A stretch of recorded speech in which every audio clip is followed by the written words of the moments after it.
गुरु ऐसे विनय दे दे, गुणगान करूं तेरा। इस बालक के सर पे गुरु हाथ रहे तेरा। गुरु ऐसे विनय दे दे, गुणगान करूं तेरा। इस बालक सजात्म स्वरूप परम गुरु, सजात्म स्वरूप परम गुरु, सजात्म स्वरूप परम गुरु, सजात्म स्वरूप परम गुरु, सजात्म स्वरूप परम गुरु, सहजात्म स्वरूप परम गुरु।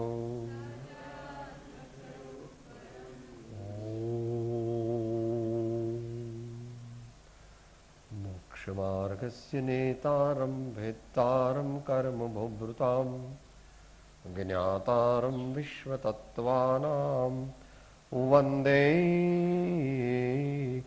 तद् गुणलब्धये। परात्पर गुरुवे नमः।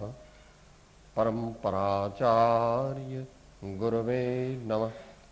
परम गुरुवे नमः। ओम।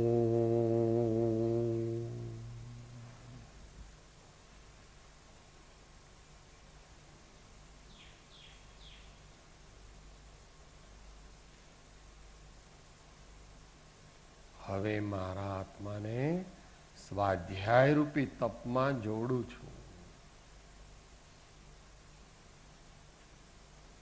એટલે હવે હું સ્વાધ્યાય રૂપી તપમાં પ્રવર્તન કરું છું.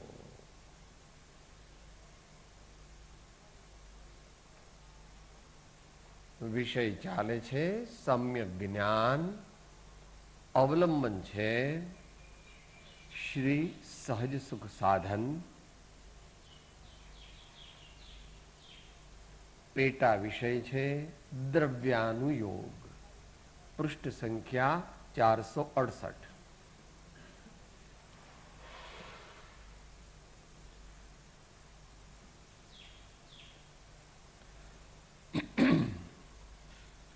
ભગવાન ઘણા જ મોટા પુરુષ છે જે આપણા જ્ઞાનમાં આવતું નથી, બેસતું નથી, નજીકના ભવિષ્યમાં બેસવા યોગ્ય પણ નથી.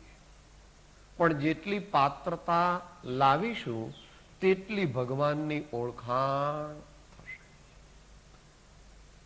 એવી જ રીતે એમની દિવ્ય વાણી એ પણ જ્ઞાનીઓ થાકી ગયા, હથિયાર હેઠા મૂકી દીધા.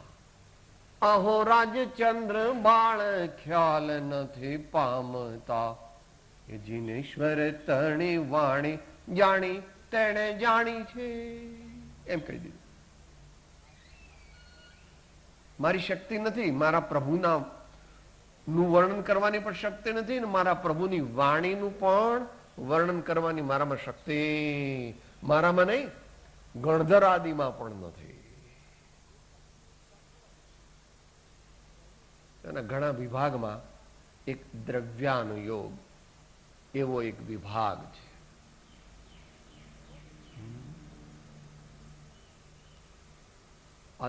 અમેરિકામાં ને મુંબઈમાં હવે પેલા સુપર માર્કેટ કે છે ને અમેરિકામાં મોલ કે છે, પણ આ તો સુપર મોલ છે કે ભગવાનને કે બધું મળે, કે બધું મળે,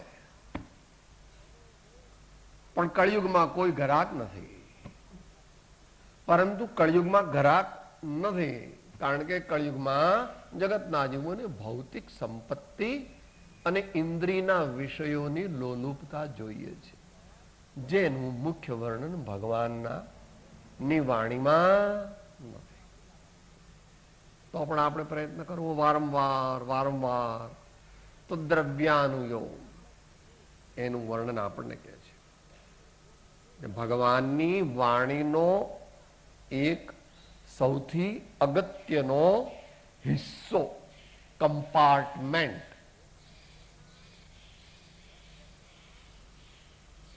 એમાં 6 દ્રવ્ય, 5 અસ્થિકાય, 7 તત્વ અને 9 પદાર્થોનું વ્યવહાર નહીંથી પર્યાયરૂપ તથા નિશ્ચય નહીંથી દ્રવ્યરૂપ કથન છે.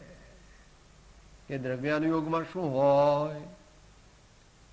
તો આટલી વસ્તુઓનું વર્ણન હોય, પણ ભગવાનની વાણી અનેકાંતને આધીન છે, માટે એક બાજુથી વર્ણન ન હોય. એકલું દ્રવ્યાનુયોગથી વર્ણન કરે અથવા સમજે તો તે ભગવાનના શાસનમાં નથી, અને એકલા વ્યવહાર નહીંથી ભગવાનનું વર્ણન કરે અને સમજે તો પણ તે ભગવાનના શાસનમાં નથી. એવી વ્યવસ્થિતિ અનાદિકાળથી છે ને અનંતકાળ રહેવાની છે. જ્યારે સ્વયં પરમાત્મા તીર્થંકર ભગવાન અહીંયા મહાપદ્મ તીર્થંકર રૂપે પધારશે ત્યારે પણ એ જ વ્યવસ્થા, વ્યવસ્થામાં ફેર નથી એમ કે. વ્યવહાર નયમાં પર્યાયની મુખ્યતા છે અને નિશ્ચય નયમાં દ્રવ્યની મુખ્યતા છે. એમાં શુદ્ધ આત્મ અનુભવીની રીતિઓ બતાવી છે. જીવનમુક્ત દશાના સાધનો બતાવ્યા છે અને અતિન્દ્રિય સહજ સુખ સાધનની, સહજ સુખની પ્રાપ્તિનો સાક્ષાત ઉપાય બતાવ્યો છે.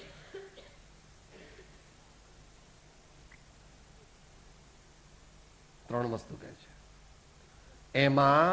એટલે દ્રવ્યાનુયોગમાં શેની વાત, ક્યાં શું સેક્શન ચાલે છે? દ્રવ્યાનુયોગ ચાલે છે. એમાં શું આપ્યું છે ભગવાને? શુદ્ધાત્માનુભવની રીતિઓ બતાવી છે.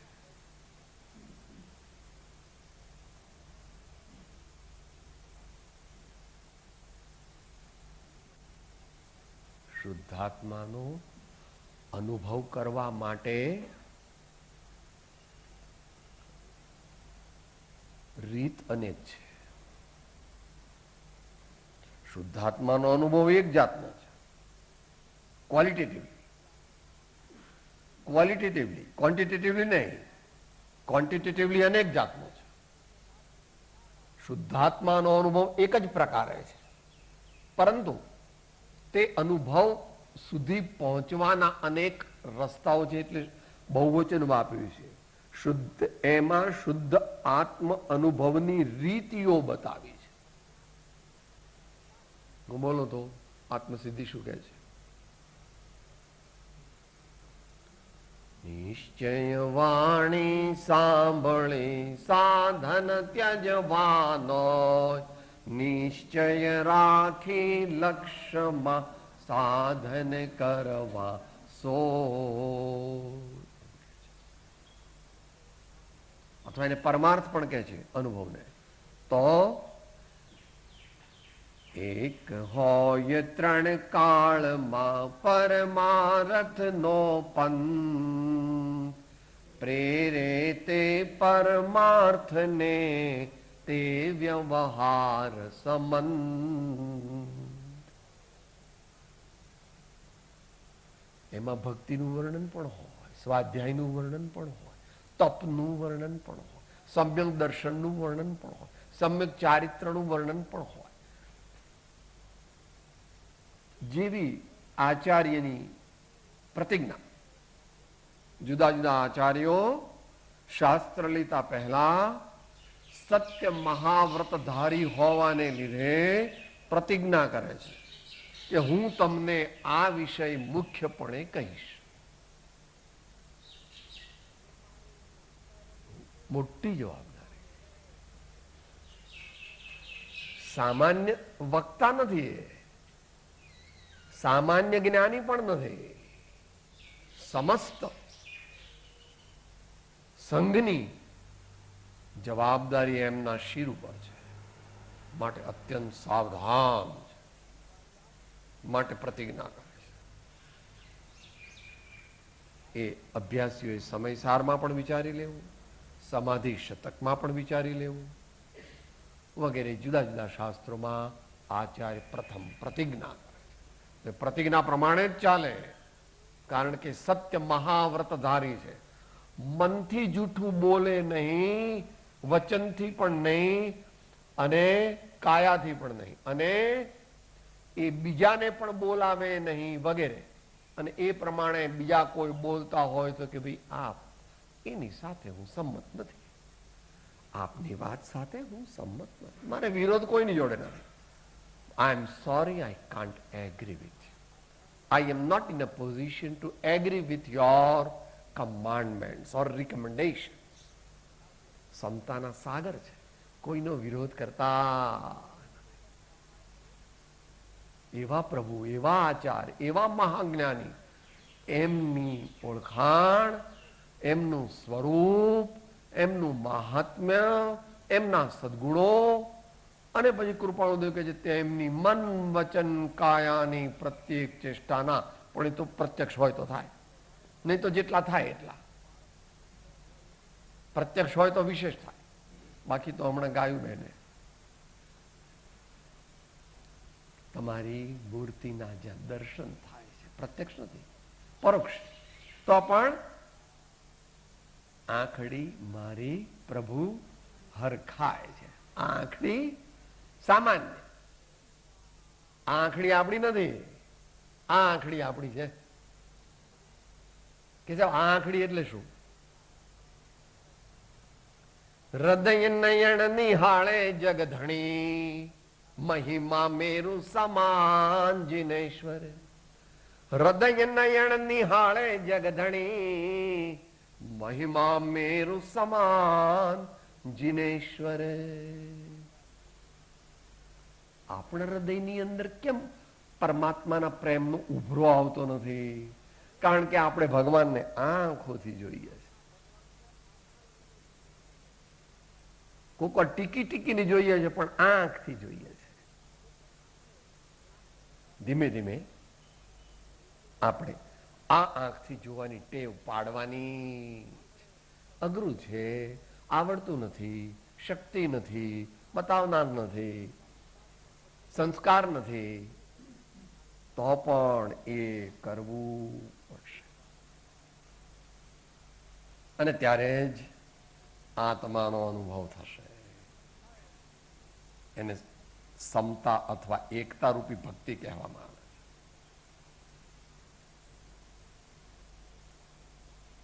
એને જ સમ્યક દર્શન, એનું જ નામ સમ્યક જ્ઞાન, એનું જ નામ સમ્યક ચારિત્ર.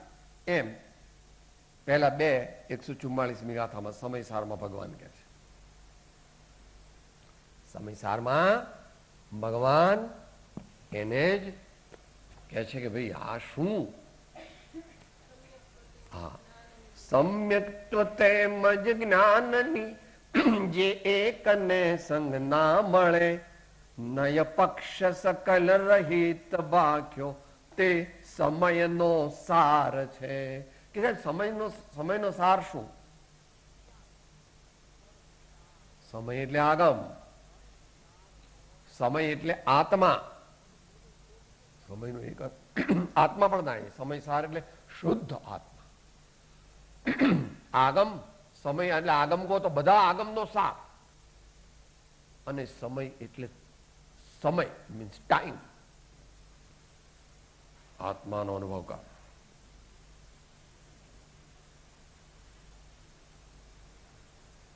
સર્વોત્કૃષ્ટ સાધના છે.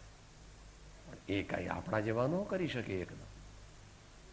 પણ પ્રયત્ન, પ્રમાણિકતા, સત્પાત્રતા, ફરી ફરીને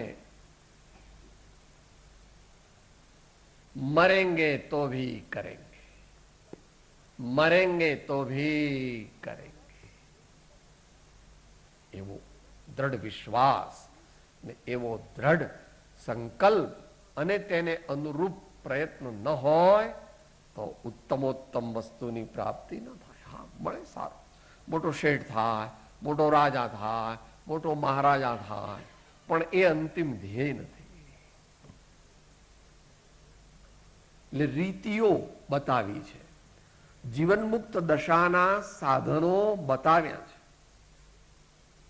જીવન મુક્ત દશા બે અપેક્ષાએ છે.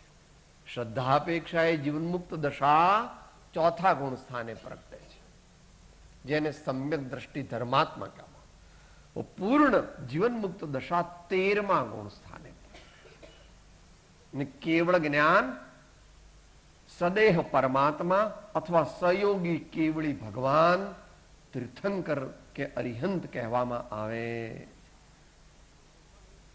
14મે તે જીવન મુક્ત દશા નથી, એ તો સિદ્ધ દશા.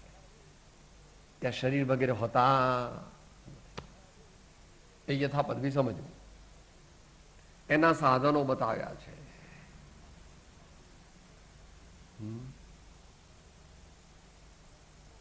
તો ભગવાનની ભક્તિ શા માટે કરવાની? અરિહંત ભજો, અરિહંત ભજો, અરિહંત થવા અરિહંત ભજો. તમે જ્ઞાની ભજો, તમે જ્ઞાની ભજો, તમે જ્ઞાની થવાને જ્ઞાની ભજો. હમણાં બોલ્યા વંદે તદગુણ લબ્ધયે. હે પરમાત્મા, મારે તમારા જેવા થવું છે. તો ભગવાન કહે છે ever ready, but here cash terms, ready delivery. ભગવાન એવર રેડી કે સાહેબ પણ મારે પર લાગવગ કઈ નોટ નેસેસરી. કેશ ટર્મ્સ, તારી સમુચ્ચય યોગ્યતા અને પૂર્ણ પુરુષાર્થ હોય તો અત્યારે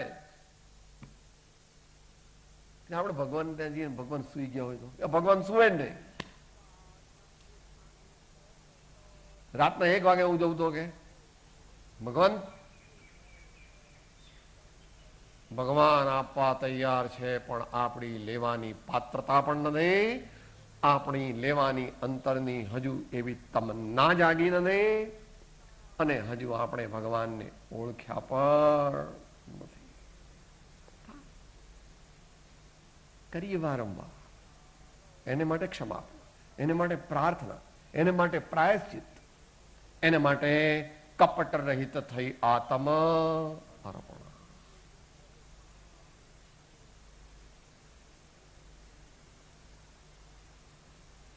श्रद्धा और सबूरी. मीरा कहे प्रभु गहिर गंभीरा, हृदय रहो जी धीरा, आधी रात प्रभु दर्शन दीनो, जमुना जी के तीरा. આપણે ભગવાન આવે તો કાં તો કે હાઉસફુલ અથવા મીટ મી આફ્ટર ટેકિંગ એપોઇન્ટમેન્ટ. આપણે એવા નીચ છીએ, દુષ્ટ છીએ કે ભગવાનને શું કહે છે? ભગવાન તમે એપોઇન્ટમેન્ટ લીધી હતી? હા, જાઓ એપોઇન્ટમેન્ટ લઈને આવો મારા પીએ પાસે. આવો આ જીવ નીચ છે.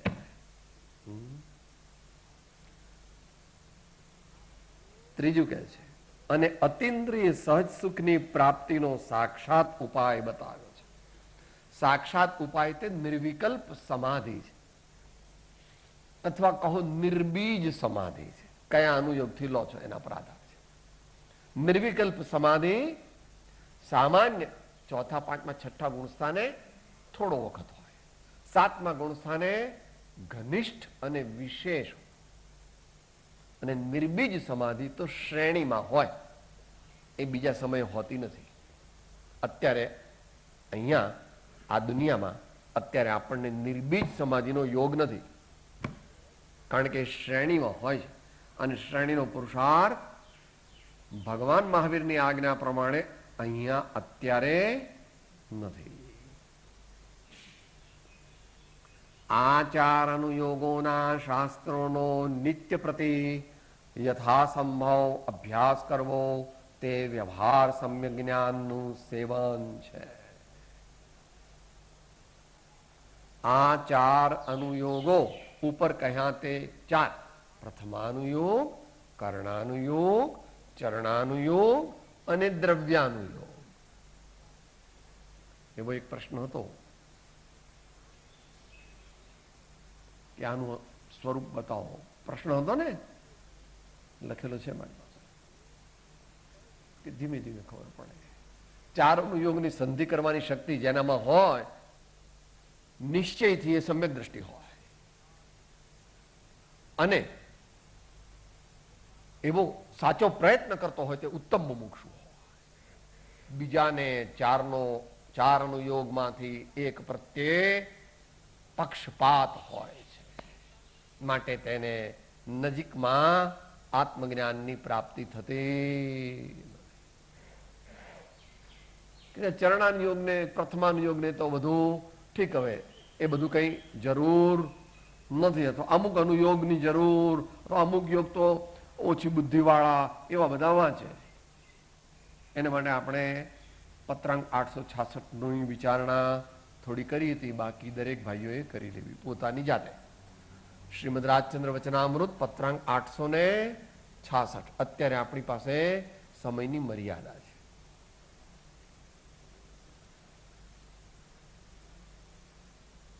નિત્ય પ્રતિ, કારણ કે એ દૈનિક કર્તવ્ય છે ગૃહસ્થ. આપણી વાત ચાલે છે. દેવ પૂજા, ગુરુપાસ્તિ, સ્વાધ્યાય, સંયમ, તપ, દાનમ ચ ઇતિ ગૃહસ્થાનામ ષટ કર્માણી દિને દિને. યથાસંભવ અભ્યાસ કરવો.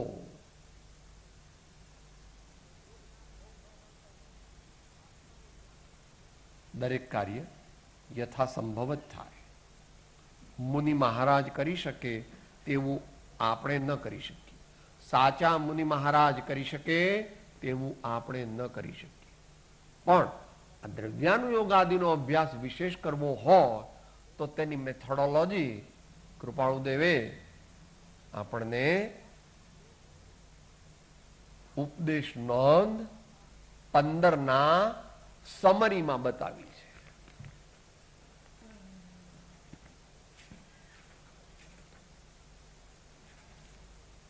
એટલે પૃષ્ઠ સંખ્યા 669. સાહેબ, મારે ભગવાનની વાણી અને એમાં પણ જે આપે કયા જે શાસ્ત્ર બધા નથી કયા, લિસ્ટ આપીને પછી શું કીધું છે? આદિ અનેક છે. બીજા કોઈ જ્ઞાની પુરુષ પાસે તું બીજા નામ પણ જાણી લેજે. ઇન્દ્રિય નિગ્રહના અભ્યાસ પૂર્વક એ સતશ્રુત સેવવા યોગ્ય છે. એ વાતનો વિસ્તાર અહીંયા કરવાના છે આગળ. એટલે અત્યારે વિસ્તાર કરતા નથી, પણ માત્ર એનું ઇન્ડિકેશન કરે છે. ઇન્દ્રિય નિગ્રહના અભ્યાસ પૂર્વક એ સત સેવવા યોગ્ય છે. વાંચવું એમ નથી કહેતા, આ શાસ્ત્ર વાંચજો, આપણે બધા વાંચીએ છીએ, પણ જ્ઞાની પુરુષો કહે છે તમારે સેવવા. બરાબર ને? હવે ઓવરવેલ્મ થઈ જાય છે. અંદરના હૃદય ભરાઈ આવે છે એટલે બે શબ્દ કહે છે, એ ફળ અલૌકિક છે, અમૃત છે. હવે આનાથી આગળ કોઈ શબ્દ છે નહીં. અમૃત એટલે મોક્ષ. એ ફળ અલૌકિક છે, કોમા અમૃત છે. અમૃત તત્વતઃ અમૃત એટલે અરિહંત કે સિદ્ધ પદ પ્રાપ્ત થાય એનું નામ અમૃત કહેવાય. પછી મરો ખરા, જન્મો ખરા? કે સાહેબ અરિહંત થઈ જાય પછી આપણે જન્મવાનું કે ના, કે મરવાનું કે ના? જ્ઞાની પુરુષના એક એક શબ્દમાં, એક એક અક્ષરમાં અનંત આગમ રહ્યા છે. તે કેમ હશે? પરંતુ આપણી બુદ્ધિ કુંઠિત છે, આપણી બુદ્ધિ મલિન છે, આપણો પુરુષાર્થ નિકૃષ્ટ હલકો છે, અને આપણે હજુ ભગવાનને જ્ઞાનીઓને ઓળખ્યા નથી. એટલે આપણને એમના વચનો પ્રત્યે એવો અપૂર્વ ભાવ આવતો વાંધો નહીં, ધીમે ધીમે પણ તું પ્રયત્ન કર. પ્રમાણિક પ્રયત્ન કરો.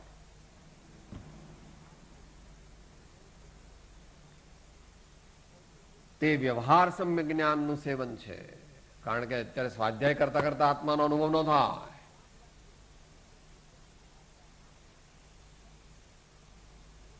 બહુ જ મોટા પુરુષોને થાય એ અપવાદ ગણવો, એ આપણી વાત નથી. આચાર્ય ભગવાન સ્વાધ્યાય કરાવતા હોય તો એક વાક્ય પૂરું કરે અને બીજું વાક્ય ચાલુ કરે, એમાં તેઓ આત્માનો અનુભવ કરી આવે છે. 1 સેકન્ડ વચ્ચે જે લાગે એમાં તેઓ આત્માનો અનુભવ કરી શકે એટલી બધી એમની ક્ષમતા છે. એટલી બધી એમની ક્ષમતા છે. એ ભલે ન બેસે તો સાંભળવું તો ખરું, ગપ્પા લાગે તો સાંભળવું. તમે અત્યારે દુનિયાના મોટા માણસ છો તો કોઈને 25-50 રૂપિયા આપવા હોય તો કે સાહેબ મેં પૂછવાનું શું, મેં તો મારા મેનેજરને કીધું 1000 સુધી તારે કઈ મને પૂછવું જ નહીં, અને 10,000 સુધી પણ મને મળવું નહીં. ફોન પર પૂછી લો કે 10,000 આપું છું સાહેબ. તારે 10,000 ઉપર હોય તો જ મને મળવું, નહીં તો it is up to you to decide whether to donate the amount or not. Don't ask me. એ મારા સ્વામી અબજાધિપતિ છે. આ તો તમે તો સામાન્ય શ્રીમંત છો. મારા સ્વામી આત્માના અબજાધિપતિ છે.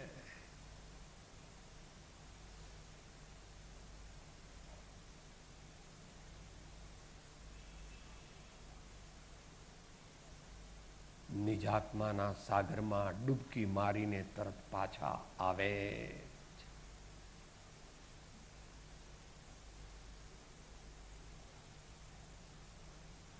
તેમનું વર્ણન આ વિશ્વમાં કોઈ કરી શકે એમ નથી, કારણ કે તેઓ પ્રગટ શુદ્ધ આત્મા છે. હવે એના અંગ કહે છે કે વ્યવહાર સમ્ય જ્ઞાન કેવી રીતે સિદ્ધ. વ્યવહાર સમ્ય જ્ઞાનની વાત ચાલે છે. સમ્યક જ્ઞાનના 8 અંગ, જેમ સમ્યક દર્શનના 8 અંગ છે તેમ સમ્યક જ્ઞાનના પણ 8 અંગ છે. જો 8 અંગો સહિત શાસ્ત્રાભ્યાસ કરવામાં આવે તો જ જ્ઞાનની વૃદ્ધિ થાય અને અજ્ઞાનનો નાશ થાય.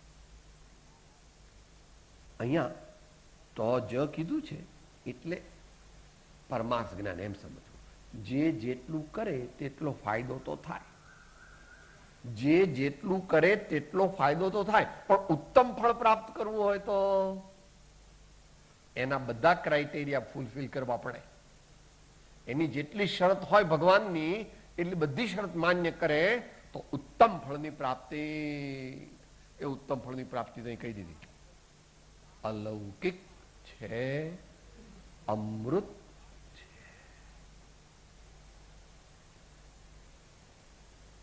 અને અજ્ઞાનનો નાશ થાય. પહેલી ગાથાને 129, જે સ્વરૂપ સમજ્યા વિના, ત્યાં સમજ્યા એટલે પરમાર્થમાં સમજવું. પામ્યો દુઃખ અનંત સમજાવ્યું તે પદનમું શ્રી સદગુરુ. અને આત્મભ્રાંતિ સમરોગ નહીં, સદગુરુ વૈદ્ય સુજાણ, ગુરુ આજ્ઞા સમપથ્ય નહીં, ઔષધ વિચાર ધ્યાન. શું કરવું છે તારે? આત્મભ્રાંતિ નામના રોગનો નાશ કરવો છે પ્રભુ, અને આત્મજ્ઞાનની પ્રાપ્તિ કરવી છે. બંને સાથે જ થાય છે. આત્મજ્ઞાન થાય તે જ ક્ષણે આત્મા આત્મભ્રાંતિ નાશ પામે. કે જેમ મેં ટ્યુબલાઇટ કરી છે પણ અડધો કલાક પછી અંધારું જશે, એવું બી હોય કે સાહેબ હું હમણાં દીવો સળગાવું છું પણ હમણાં અંધારું એમ કે છે કે હું હમણાં નહીં જઉં. એ અંધારાની કઈ એવી તાકાત નથી. આ પોપાબાઈ નું રાજ નથી કે આત્મજ્ઞાન થઈ ગયું ને આત્મભ્રાંતિ રહી ગઈ, કે એવું 3 કાળમાં બને.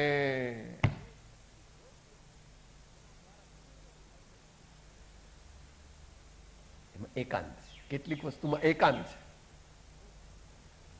કે સાહેબ અરિયંત ભગવાન સિદ્ધ ભગવાનને પણ થોડો વિકાર થાય કોકમાં કે નો થા. 3 કાળ 3 લોકમાં અરિયંતને સિદ્ધ ભગવાનને આત્મામાં વિકાર થાય નહીં. થોડું સ્વીપિંગ સ્ટેટમેન્ટ થાય કે આ તો એકાંત થઈ ગયું, તો એને અનેકાંત એ રીતે સમજવું. એમાં અનેકાંત છે. ભગવાનને અનંતકાળ આગામીમાં કદાપી વિકાર થવાનો નથી, પણ ભૂત નૈગમ નૈની અપેક્ષાએ તું કહી શકે એમ છે કે ભગવાનને પણ વિકાર અને અજ્ઞાન હતા, એમ તું કહી શકે છે. પણ વર્તમાન અને આગામી એ નૈની અપેક્ષાએ ભગવાનને અનંત કાળમાં પણ વિકાર હોતો એમ સમજવું. અનેકાંત ભગવાનનો એ ગુરુગમથી અને ધીમે ધીમે પોતાની પાત્રતા આવે એમ સમજાય, એકદમ ન સમજાય.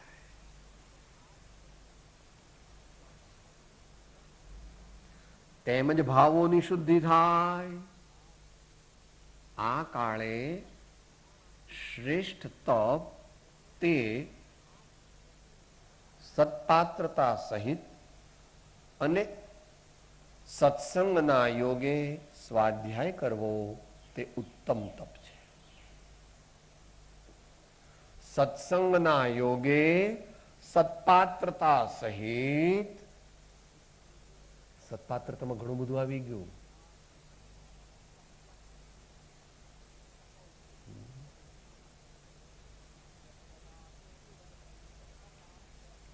વિશાળ બુદ્ધિ, મધ્યસ્થતા, સરળતા, જીતેન્દ્રિયપણું, આવું બધું આપણા જીવનમાં લાવીએ તો સ્વાધ્યાયનું ફળ મોક્ષ થાય.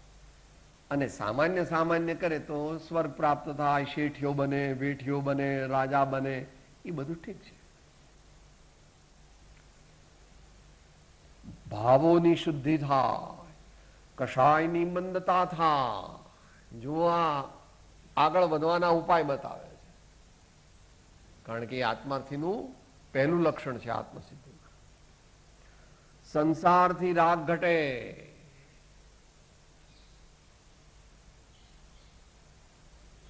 શરૂઆતમાં જ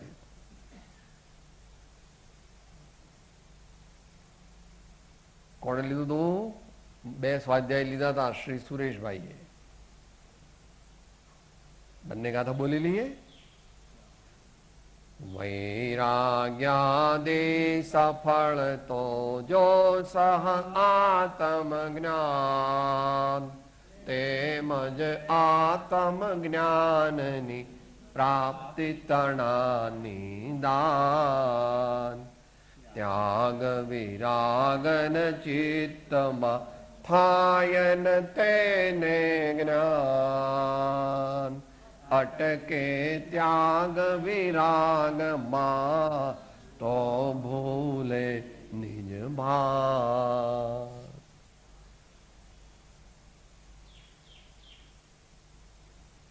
દ્રુપદ રાજાના સ્વયંવરમાં સતી દ્રૌપદી તેને વર શોધવો છે, તો એનો વર કોણ થઈ શકે?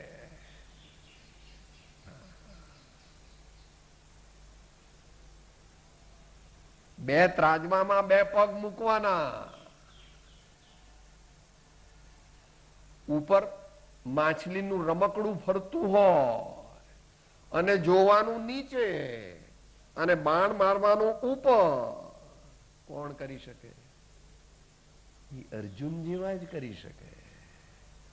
આપણે પણ બધાય કહીએ છીએ સાહેબ સમ્યક દર્શન જોઈએ છે, સાહેબ રત્નત્રય જોઈએ છે, કે ભાઈ સત્સંગ કરવો જોઈએ, કે સાહેબ એ તો મારથી ન થાય, બસ સ્વાધ્યાય કરવો જોઈએ, ભાવ એ તો મને અડધો કલાક મળે તો થોડો થાય. ભગવાનની ભક્તિ કરવી જોઈએ, એ ટાઈમ મળે તો કરું સાહેબ. દાન દેવું છે, કે સાહેબ આજકાલ તો મંદી ચાલે છે, દાન દેવાની વાત ના કરતા. નિયમિત સાધના કરવી છે, કે સાહેબ મારી તબિયત સારી હોય ને બધા આ લોકો હા કે તો હું કરું, નહીં તો વળી કઈ એવું મારું નક્કી નહીં કે દરરોજ કરું. તો કે પ્રભુ હમણાં રહેવા દે, હમણાં કઈ આગલા વર્ષ 2 વર્ષ સુધી સમ્યક દર્શનની કલ્પના પણ કરવી નહીં, પાત્રતા વધારે. જેવું ફળ જોઈતું હોય, જેવો દામ, જેવું માલ લેવો હોય તેવા દામ ચૂકવવા પડે.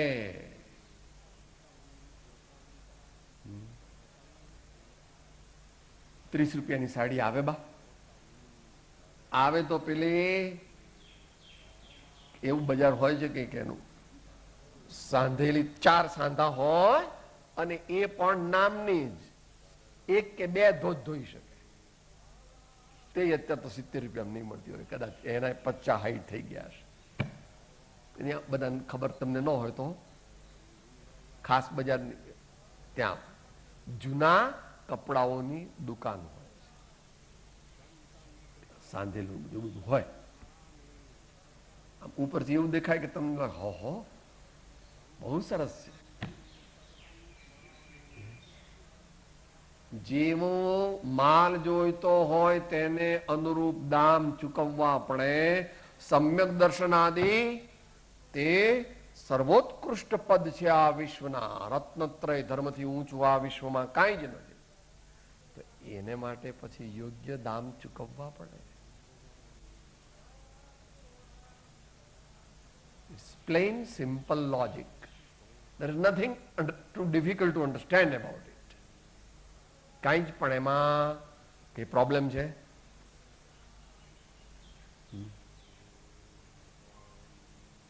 રૂપિયા નોટો લઈને હીરા લેવા જાવ તો મુંબઈમાં કે સાહેબ પાછા લઈ જાઓ, મારે હવે 12 લાખના હીરા હું 4 દિવસ સુધી મારા કેશિયરને રોકું ત્યારે તમારા રૂપિયા ગણાય. કાં તો 500 ની કે એવી નોટો આપો અથવા બંડલ આપો અને ના કાં તો ચેક આપો. મારે વેપાર કરવો નથી હીરાનો. ભગવાન આચાર્ય ને જ્ઞાની ધર્માત્માઓ કે છે વી આર એવર રેડી, પણ તારે એ પ્રમાણે દામ ચૂકવવા પડે. એ પ્રમાણે આપણે કરવાનું છે. સમ્યક્ત્વની નિર્મળતા થાય. હવે જ્ઞાનીને માટે પણ કે છે જ્ઞાની થાય એટલે કે સ્વાધ્યાય રૂકી ના જાય. 6ઠ્ઠા ગુણસ્થાન સુધી દરરોજ સ્વાધ્યાય કરવો પડે. ને 7મું છે એ તો ટેમ્પરરી છે, 6ઠ્ઠે જ પાછો આવે. આચાર્ય ભગવાનને પણ સ્વાધ્યાય કરવો પડે. મોટા પુરુષ છે એટલે એ લેખિત સ્વાધ્યાય કરે છે. એમની કલમમાંથી જે નીકળે છે તીર્થંકરની વાણી છે.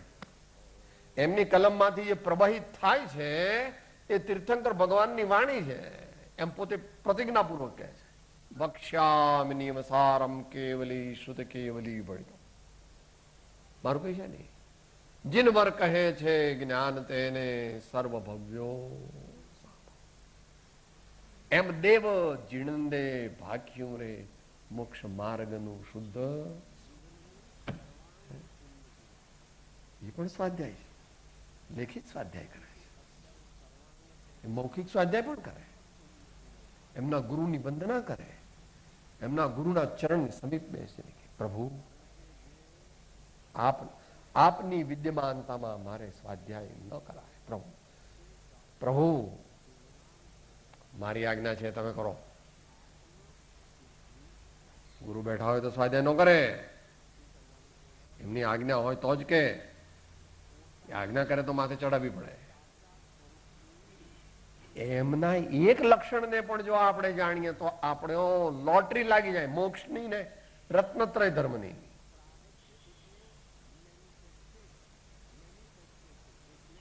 એટલે સમ્યક્ત્વની નિર્મળતા થાય. કેટલામી વાથા બોલો આત્મસિદ્ધિની? 112. વર્ધમાન સમકીત થઈ ટાળે મિથ્યા ભાસ. ઉદય થાય ચારિત્રનો વીતરાગ પદવા. ગણાયું મને સાહેબ સમકીત થઈ ગયું એટલે હવે કઈ નહીં, પતી ગયું. હવે આપણે ગમે તેમ કરીએ, ગમે તેમ વર્તીએ, આપણને કઈ બંધ એવું કઈ હોય નહીં. પ્રભુ સમકીથી તો વધારે સાવધાન છે. એકદમ એલર્ટ. અને ચિત્ત નિરોધ, વૃત્તિને રોકવાની કળા માલુમ પડે. વારંવાર નિર્વિકલ્પ સમાધિ કેવી રીતે કરવી? ધ્યાનનું લક્ષણ છે ને સ્વાધ્યાયનું પણ લક્ષણ છે.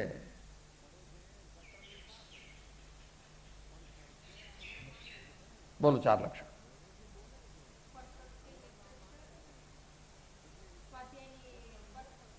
જેમાં એક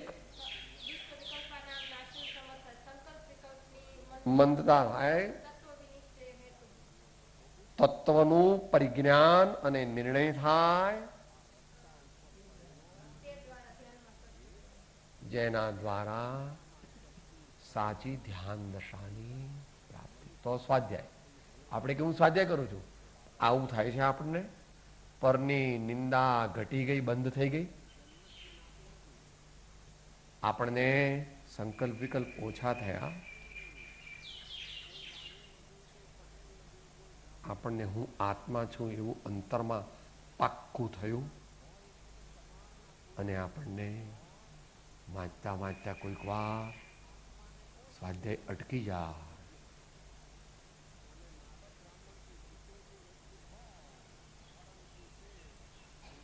મોટા પુરુષોને થાય, મોટા પુરુષોને વધારે થાય.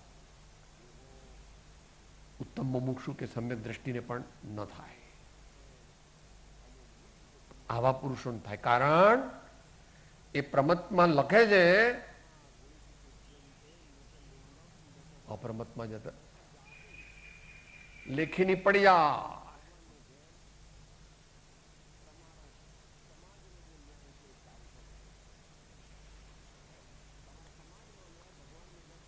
8 અંગોને ધ્યાનમાં રાખીને શાસ્ત્રોનો અભ્યાસ કરનાર મન વચન કાયાને લીન કરી દે છે. ભણતા ભણતા આત્માનંદનો અનુભવ આવી જાય છે. એટલે એમાં સમજવું, ભણતા ભણતા એમ લખવું હોય તો સાત્વિક આનંદ, અને ભણાવવાનું ને ભણવાનું બે બંધ થઈ જાય ત્યારે તાત્વિક આનંદ. એમ યથાપદવી અર્થ કરવો. સ્વાધ્યાય મોટું તપ જ્ઞાની ભગવંતોએ કહ્યું છે. આ કાળે એટલા માટે શ્રેષ્ઠ તપ છે કે અત્યારે ધ્યાન ઊંચી કક્ષાનું લાગતું નથી. એટલા માટે યથાવિધિ ભગવાને કહ્યું એ વિધિથી સત્પાત્રતા સહિત પોતાના કલ્યાણ માટે અને અન્યના કલ્યાણ માટે, અને અહીં જે સ્વાધ્યાયના ફળ કયા એ બધાને પ્રાપ્ત કરવા માટે આપણે સ્વાધ્યાય કરીએ એ આવશ્યક છે. એની આજ્ઞા કૃપાળુદેવે આત્મસિદ્ધિમાં આપી છે. તે અંત મંગળ રૂપે બોલી.